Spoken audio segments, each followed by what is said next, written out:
Okay, 100 ವರ್ಷದ ಸಂಭ್ರಮದಲ್ಲಿ RSS ಇದೆ. ಹಾಗಾದ್ರೆ RSS ನ ಸಾಧನೆಗಳು ಏನು ಅಂತ ತಿಳಿಸೋದಕ್ಕೆ ಚರ್ಚೆಯನ್ನ ಮಾಡೋದಕ್ಕೆ ನನ್ನ ಜೊತೆ ಗೆಸ್ಟ್ಗಳಿದ್ದಾರೆ. ವೆಲ್ಕಮ್ ಮಾಡ್ಕೊಳ್ತೀನಿ. ಬಿಜೆಪಿಯ ವಕ್ತಾರಾಗಿ ರತನ್ ಪೂಜಾರಿ ನಮ್ಮ ಜೊತೆ ಇದ್ದಾರೆ. ನಮಸ್ತೆ ಸರ್, ಕಾರ್ಯಕ್ರಮಕ್ಕೆ ಸ್ವಾಗತ. ಇನ್ನು ಹಿಂದೂ ಮುಖಂಡ ಸುಂದರೇಶ್ ನರ್ಗಲ್ ಕೂಡ ನಮ್ಮ ಜೊತೆ ಇದ್ದಾರೆ. ಕಾರ್ಯಕ್ರಮಕ್ಕೆ ಸ್ವಾಗತ ನಿಮಗೆ ಸುಂದರೇಶ್ ಅವರೇ. ಇನ್ನು RSS ನ ಸಾಧನೆ ಏನು ಅಂತ ಪ್ರಶ್ನೆ ಬಂದಾಗ ಕೇವಲ ಪಾಸಿಟಿವ್ ಅಲ್ಲ, ನೆಗೆಟಿವ್ ಉತ್ತರಗಳು ಕೂಡ ಇಲ್ಲಿ ತನಕ ಕೇಳಿ ಬಂದಿದೆ. ಅದೇನು ಅಂತ ಚರ್ಚೆ ಮಾಡ್ತಾ ಹೋಗೋಣ.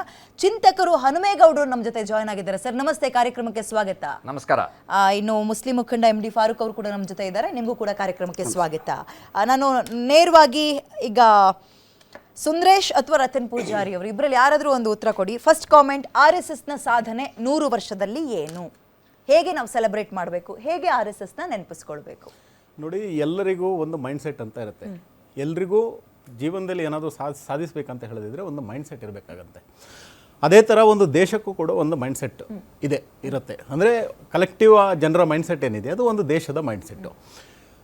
ಒಂದು ಕಾಲದಲ್ಲಿ ಏನಾಗಿತ್ತು ಅಂತ ಹೇಳಿದ್ರೆ, ನಮಗೆ ಆಕ್ರಮಣಕಾರರು ಏನಿದೆಯಲ್ಲ ಅವರನ್ನು ವಿಜೃಂಭಿಸಿ ಆಕ್ರಮಣಕಾರರು ಮಾಡಿದ್ದೇ ಗ್ರೇಟ್ ಅನ್ನುವಂಥ ಒಂದು ಮೈಂಡ್ ಸೆಟ್ಟನ್ನು ಈ ದೇಶಕ್ಕೆ ತುಂಬಲಾಗಿತ್ತು. ಫಾರ್ ಎಕ್ಸಾಂಪಲ್, ಹೂಣರು ಬಂದರು, ಅವ್ರು ಅಟ್ಯಾಕ್ ಮಾಡಿದರು, ಈ ದೇಶವನ್ನು ಅವರಿಗೆ ನಾವು ಹೋರಾಟ ಮಾಡಿ ಅವರಿಂದ ವಾಪಸ್ ತಗೊಂಡ್ವಿ. ಡಚ್ಚರು ಬಂದರು, ಅವರಿಂದ ತಗೊಂಡ್ವಿ. ಹೀಗೆ ಹಲವಾರು ಬೇರೆ ಬೇರೆ ಇಲ್ಲಿಂದ ಅಫ್ಘಾನಿಸ್ತಾನದಿಂದ ಅಲ್ಲಿಂದೆಲ್ಲ ಗಜನಿ ಗೋರಿ ಅವರೆಲ್ಲ ಬಂದರು, ಅವರು ಲೂಟಿ ಮಾಡ್ಕೊಂಡು ಹೋದರು. ಅವರಿಂದನೂ ನಾವು ಹೋರಾಡಿಕೊಂಡು ನಮ್ಮ ದೇಶವನ್ನು ತೆಗೆದುಕೊಂಡ್ವಿ. ಅದಾದ ನಂತರ ಬ್ರಿಟಿಷರು ಬಂದರು, ಡಚ್ಚರು ಬಂದರು, ಪೋರ್ಚುಗೀಸರು ಬಂದರು, ಫ್ರೆಂಚರು ಬಂದರು. ಇವರೆಲ್ಲರ ವಿರುದ್ಧ ಕೂಡ ಹೋರಾಡಿ ನಾವು ದೇಶವನ್ನು ಸ್ವಾತಂತ್ರ್ಯ ಪಡ್ಕೊಳ್ಳುವಂಥ ಒಂದು ಹೋರಾಟವನ್ನು ಮಾಡ್ಕೊಂಡಿದ್ವಿ. ಹೋರಾಟ ಆಗಿ ಸ್ವಾತಂತ್ರ್ಯ ಸಿಕ್ಕಿದ ನಂತರ ಇನ್ನೇನು ಅಲ್ವಾ, ಇನ್ನೇನು ಅನ್ನುವಂಥ ಒಂದು ಪ್ರಶ್ನೆ ಬಂದಾಗ ಇದು ಎಷ್ಟು ದಿನ ಹಿಂಗೆ ಮುಂದುವರಿಬೇಕು? ನಾಳೆ ಇನ್ಯಾರೋ ಬರ್ತಾರೆ, ಯಾವುದೋ ಒಂದು ನಮ್ಮ ಶತ್ರು ದೇಶ ಬರುತ್ತೆ. ಎಕ್ಸಾಕ್ಟ್ಲಿ ಒಂದೇ ವರ್ಡಲ್ಲಿ ಹೇಳಬೇಕಂದ್ರೆ ಗುಲಾಮಗಿರಿಯ ಮನಸ್ಥಿತಿಯನ್ನು ಈ ದೇಶದ ಮೇಲೆ ಹೇರಲಾಗಿತ್ತು.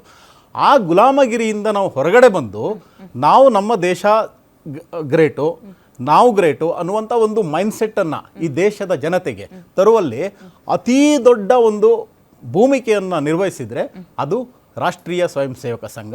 ಆದ್ದರಿಂದಾಗಿ ಆ ರಾಷ್ಟ್ರೀಯ ಸ್ವಯಂ ಸೇವಕ ಸಂಘ ನಿನ್ನೆ 100 ವರ್ಷವನ್ನು ಪೂರೈಸಿದೆ. ಒಂದು ಸಂಘಟನೆ, ಒಂದು ಆರ್ಗನೈಸೇಷನ್ನು 100 ವರ್ಷ ಪೂರೈಸುವುದಂದರೆ ಅದೇನು ಸಾಮಾನ್ಯವಾದ ಮಾತಲ್ಲ.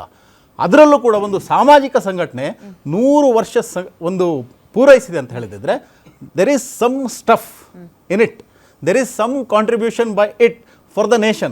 ಆದ್ದರಿಂದಾಗಿ RSS 100 ವರ್ಷವನ್ನು ಪೂರೈಸಿದೆ.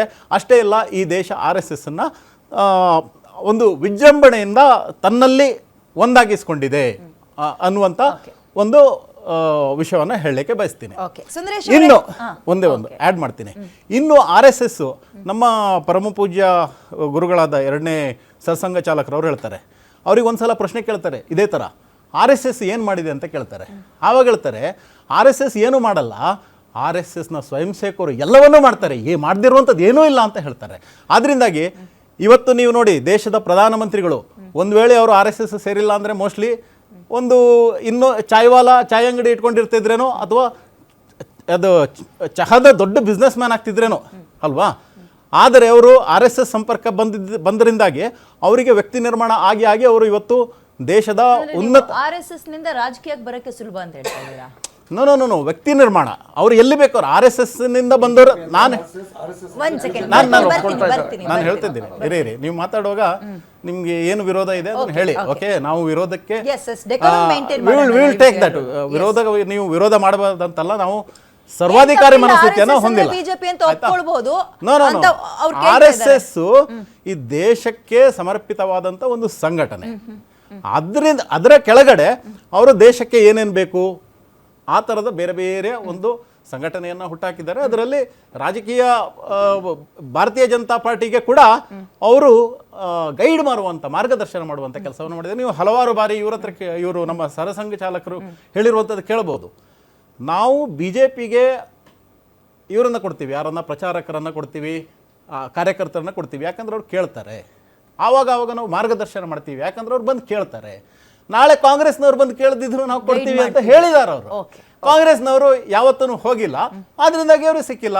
ಆಯ್ತಾ, ಅವರ ಹತ್ರ ಹೋಗಿ ಯಾರ್ಯಾರು ಮಾರ್ಗದರ್ಶನವನ್ನು ಕೇಳಿದ್ದಾರೆ ಆ ವಿಷಯ, ಇವ್ರೇನು ಕೇಳ್ತಿದ್ದಾರೆ ಮಾರ್ಗದರ್ಶನ, ಆ ವಿಷಯ ದೇಶಕ್ಕೆ, ದೇಶದ ಹಿತಕ್ಕೆ, ಆನಂತರ ನಾವು ನೇಷನ್ ಫಸ್ಟ್ ಅಂತ ಏನು ಹೇಳ್ತೀವಲ್ಲ ಅದಕ್ಕೆ ಪೂರಕವಾಗಿದ್ರೆ ಅದಕ್ಕೆ ಅವರು ಗೈಡ್ ಮಾಡುವಂತ ಮಾರ್ಗದರ್ಶನ ಮಾಡುವಂತ ಕೆಲಸವನ್ನ ಮಾಡ್ತಾರೆ. Okay. ಹಾಗೇನೆ ಅಸಂಖ್ಯಾತ ಸಾಧಕರನ್ನ ಕೊಟ್ಟಿರುವಂತದ್ದು RSS. Okay, ಅದರಲ್ಲಿ ನರೇಂದ್ರ ಮೋದಿ ಅವರು ಇರ್ಬೋದು, ಅಟಲ್ ಬಿಹಾರಿ ವಾಜಪೇಯಿ ಅವರು ಇರ್ಬೋದು, ರಾಮನಾಥ್ ಕೋವಿಂದ್ ಅವರು ಇರ್ಬೋದು, ದ್ರೌಪದಿ ಮುರ್ಮು ಅವರು ಇರ್ಬೋದು, ಈ ರಾಜ್ಯದ ಸುಮಾರು 15 ಮುಖ್ಯಮಂತ್ರಿಗಳು ಬರೀ ನೀವು ರಾಜಕೀಯದಲ್ಲಿ ಕಾನ್ಸಂಟ್ರೇಟ್ ಮಾಡಿ. ನಾನು ಹೇಳುದು ನಾನೊಬ್ಬ ರಾಜಕೀಯ ಕಾರ್ಯಕರ್ತನಾಗಿ ಹೇಳ್ತಾ ಇದ್ದೀನಿ. ಆಯ್ತಾ? ಇನ್ನು ನಾವು ವಿಸ್ತೃತವಾಗಿ ಮಾತಾಡೋದಾದ್ರೆ ಅದ್ರ ಖಂಡಿತ ಖಂಡಿತ ನಿಮ್ಗೆ ಸಾಮಾಜಿಕವಾಗಿ ನೋಡಿ, ಈ ದೇಶದಲ್ಲಿ ಎಲ್ಲೂ ಕೂಡ ಅವಘಡ ಆಗ್ಲಿ ಬರ್ತೀನಿ. ಆಯ್ತಾ, ಅಥವಾ ಕೆಲಾಮಿಟೀಸ್ ಆಗ್ಲಿ, ಅಲ್ಲಿ ಮೊದಲು ಬಂದು ನಿಲ್ಲುವುದು ಯಾರು ಕೇಳಿದ್ರೆ RSS ಕಾರ್ಯಕರ್ತ. ಅದರಿಂದಾಗಿ ದೇಶ ಹಿತದಲ್ಲಿ ಯಾವ ಯಾವ ಕೆಲಸವನ್ನ ಮಾಡಬೇಕು ಆ ಕೆಲಸದಲ್ಲಿ ಮೊದಲು ಬಂದು ನಿಂತ್ಕೊಳ್ಳೋದೇ RSS ರಾಷ್ಟ್ರೀಯ ಸ್ವಯಂ ಸೇವಕ ಸಂಘ.